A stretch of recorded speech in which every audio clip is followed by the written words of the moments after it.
पर्यंतची जहागीरदारी होती.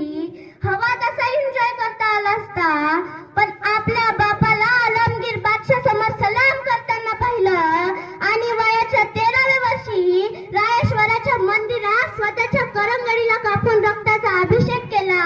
लहान लहान लेकरं गोळा करून स्वराज्य स्थापनेची शपथ घेतली आणि रयतेचे राज्य निर्माण केले.